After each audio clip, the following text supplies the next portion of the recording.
Uma piada que circula quando se discute inteligência artificial é que os americanos criam e os europeus regulamentam.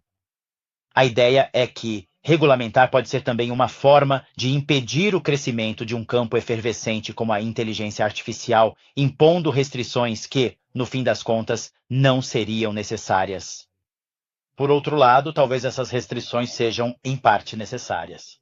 Porque a inteligência artificial, além de muitos benefícios e coisas boas que produz, também pode criar riscos, problemas e dificuldades.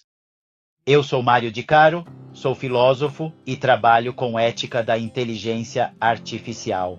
Hoje tenho um convidado especial comigo. Olá a todos, eu sou Enrico Panay, moro na França e leciono na Católica de Milano, e trabalho com padrões europeus sobre inteligência artificial. Sabemos que no mundo existem muitos regulamentos, e na Europa há um que está muito em alta, que é o AI Act. Hoje vamos tentar explicar qual é a sua relação com os padrões internacionais e que tipo de impacto ele poderá ter na Europa.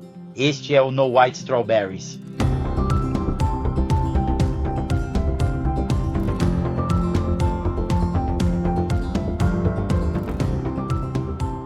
Então, Henrico, em 2024 foi finalmente promulgado, após anos de trabalho, o EU AI Act, que regulamentou, ao menos em parte, a inteligência artificial. No momento da promulgação, houve um coro de aprovação, principalmente na Europa, porque se pensou que a IA certamente oferece grandes perspectivas de desenvolvimento, quase possibilidades palingenésicas de melhoria das condições de vida, mas também apresenta problemas, riscos até bastante consideráveis, e por isso a regulamentação foi bem recebida. Porém, há poucos dias, o presidente Draghi deu voz aos críticos que existem, sobretudo nos Estados Unidos, e disse que, na opinião dele, seria o caso de não implementar pelo menos uma parte desse AI Act. Ele está preocupado que isso possa cortar as asas de um tipo de pesquisa e desenvolvimento muito importante para as nossas economias, como é o caso da IA. O que você acha? Do meu ponto de vista, há pelo menos alguns motivos para não concordar com a posição de Draghi. O primeiro ponto é que esse tipo de raciocínio se baseia em um erro lógico, ou seja, coloca inovação e regulamentação em oposição, como se uma excluísse a outra. Mas não há nenhuma prova de que exista uma relação entre as duas. A Europa se encontra realmente entre a bigorna dos Estados Unidos e o martelo da China, e ambos estão desenvolvendo a IA a ritmos vertiginosos. Estamos muito atrasados, não tanto do ponto de vista tecnológico, mas sim em conquistar fatias de mercado neste momento. Mas o nosso atraso não se deve às leis europeias. Na verdade, até agora quase não havia leis em vigor, apenas algumas proibições. Parece um pouco a desculpa do estudante que não fez a lição de casa.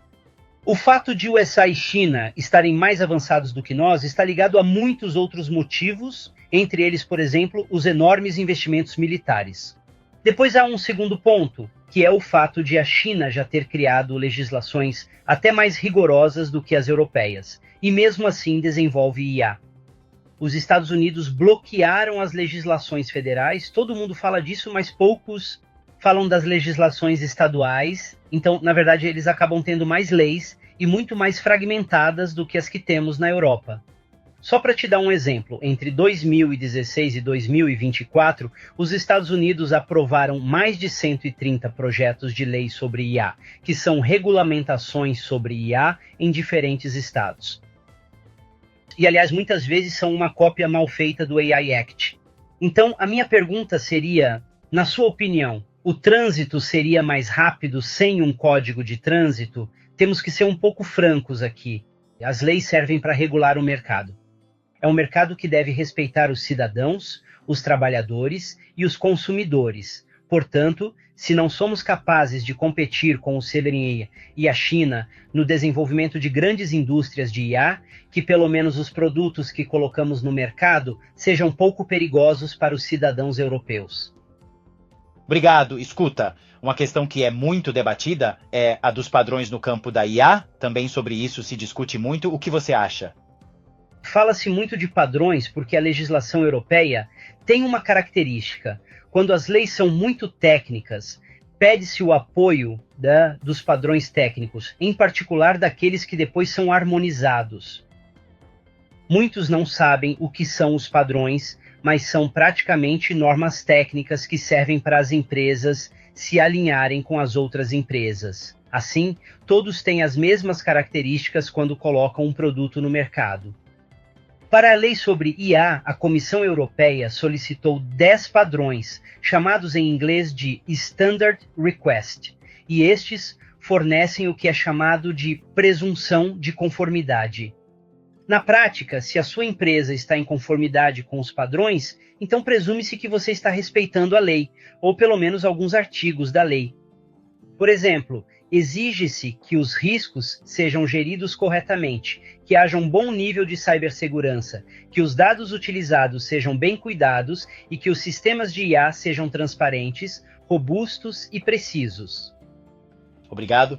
Olha, já falamos bastante sobre o AI Act da União Europeia. Talvez, para ajudar a entender um pouco melhor do que se trata, você poderia nos dar um exemplo prático? Então, mais do que um exemplo técnico, vou te propor uma analogia. Peço desculpas porque simplifica um pouco, mas ajuda a entender bem do que estamos falando. Então, imagine que o AI Act pode ser comparado a uma lei que regula um restaurante. Imagine que você entra em um restaurante e é exigido que o restaurante gerencie os riscos, por exemplo, que indique no cardápio todos os alérgenos presentes. E isso corresponde ao artigo 9 do AI Act. Depois prevê que a origem dos alimentos seja cuidadosamente rastreada e que a conservação dos alimentos seja feita de forma adequada. Este é o artigo 10, qualidade dos dados e governança de dados. Depois, prevê que todo evento anômalo seja registrado. E esses são os artigos 12 e também uma parte do artigo 11, que tratam do registro de informações ou do login, nas palavras do AI Act. Depois, exige que as informações ao cliente sejam claras, isso é a transparência. E depois há 2 pontos que são interessantes, a precisão e a robustez. Exige que a receita do macarrão à carbonara seja precisa, ou seja, feita sem creme de leite. E que toda vez que um cliente entra no restaurante, a carbonara seja servida com o mesmo nível de qualidade, seja quando há apenas um cliente, seja quando o restaurante está lotado, e isso é a robustez. Depois, exige que haja um certo nível de segurança para evitar, por exemplo, que entrem criminosos no restaurante e, por fim, pede que haja um cozinheiro competente supervisionando todo o processo de produção, e isso é o Human Oversight. Depois, há 2 indivíduos que tratam da gestão geral e completa do restaurante, e este é um Quality Management System em inglês, é praticamente um sistema de gestão da qualidade. E por fim, há um último ponto, que exige que todos os anteriores possam ser verificados por um órgão de fiscalização. E isso é o Conformity Assessment, segundo o AI Act. A Europa basicamente acredita que, ao verificar esses pontos, é possível garantir um bom nível de confiabilidade dos sistemas de IA. Foi um primeiro passo importante que acabou sendo um pouco copiado no mundo todo. É necessário? Sim, é o suficiente? Talvez não. É um primeiro passo, mas para ser honesto, ainda falta toda a camada de ética da IA que precisa ser feita depois de cumprir o AI Act. Olha, tudo muito claro, principalmente a carbonara, que realmente me é muito querida. Olha, um padrão do qual se fala muito a respeito da IA, é o famoso ISO 42001 sobre a gestão de sistemas de inteligência artificial. O que você acha disso? Fala-se muito do 40001 porque deveria garantir o uso responsável, transparente e seguro dos sistemas de IA. É necessário para as empresas europeias? Talvez sim, mas para entender seu posicionamento é preciso fazer um pouco de história. A União Europeia pediu ao órgão europeu de normalização, e vou começar a usar alguns acrônimos complexos, chama-se CEN-CENELEC, mas para simplificar vou chamar de CEN. Pediu ao CEN, que é o correspondente da ISO, que é o órgão internacional de normalização dos sistemas de IA, pediu ao CEN para escrever normas. Muitos não sabem, mas existem 2 acordos que foram feitos, o Acordo de Viena e o Acordo de Frankfurt, que prevêem que os 2 órgãos evitem duplicações. Ou seja, o que fazemos na Europa não deve ser feito se já existir algo em nível internacional. E isso para evitar que haja 2 padrões contraditórios. Portanto, quando o EAE Act foi publicado, em nível internacional, houve uma corrida para evitar que a aplicação da norma europeia fosse demasiado restritiva. E assim, o resultado foi criar um padrão de sistema de gestão da qualidade, como o 42001, que fosse bastante favorável às empresas, principalmente, para sermos honestos, às americanas. No entanto, a Comissão Europeia nunca aceitou esse padrão como suporte para as AIAT, sempre afirmou que esse padrão não era suficiente.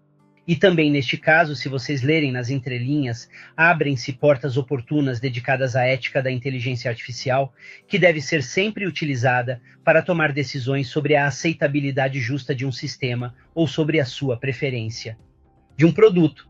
Escuta, Henrico, estamos chegando ao fim, mas preciso te fazer uma pergunta. O que as empresas deveriam fazer nessa situação? Primeiro, entender a importância dos padrões. Depois é preciso travar uma batalha em vários níveis. Por um lado, as empresas devem contribuir para escrever as normas, porque se elas escrevem as regras, são elas que criam o seu próprio mercado na Europa. E as normas, ao contrário do que se pensa, protegerão as pequenas e médias empresas europeias, porque se não tivermos normas, serão as grandes empresas americanas e chinesas que tomarão o mercado, pois elas investem massivamente em padrões, enquanto as pequenas não o fazem. Entendo que para as pequenas empresas é um grande investimento e por isso elas deveriam se unir ou formar consórcios para poder levar sua voz aos padrões. Depois há um nível nacional e essa é uma batalha que muitos de nós travamos em diferentes partes da Europa. E é preciso entender que os padrões têm um valor estratégico para uma nação. Um estudo do British Standard Institute, que corresponde ao UNI italiano, que é o órgão responsável pelos padrões na Itália, demonstra que os padrões contribuíram até 37,4% para o crescimento anual da produtividade, enquanto, segundo a Association Française de Normalisation, a AFNOR, que é o órgão francês de normalização, a padronização contribui diretamente para o crescimento econômico do país em 1/4 do PIB. E, portanto, isso nos faz entender como os padrões têm importância. Os padrões regulam o mercado e, por isso, são um elemento estratégico e de segurança nacional. Alguns países europeus investem nisso e pagam pessoas para trabalhar em tempo integral com padrões. Outros não fazem isso. Por fim, é necessário um nível europeu. Precisamos nos coordenar muito mais porque temos muito mais força do que geralmente a imprensa comunica, pois é muito mais fácil dizer que estamos atrasados e não estamos fazendo nada. Na verdade, muitos nos copiam, muitas partes dos atos são copiadas no resto do mundo, o que significa que não fizemos um mau trabalho. Falei sobre os acordos de Viena e Frankfurt, esses acordos também são subestimados e essa é a verdadeira influência europeia. Graças a esses acordos, a Europa tem uma vantagem extra na regulação dos mercados europeus e no posicionamento geopolítico internacional, e eu acredito que deveríamos investir um pouco mais e prestar muito mais atenção ao que está sendo feito na Europa. Obrigado, Henrico, também por essas palavras de otimismo. Então, viva a ética e os padrões, viva a Europa e mais uma vez obrigado. Um abraço para você e para todos os ouvintes. Muito obrigado a vocês.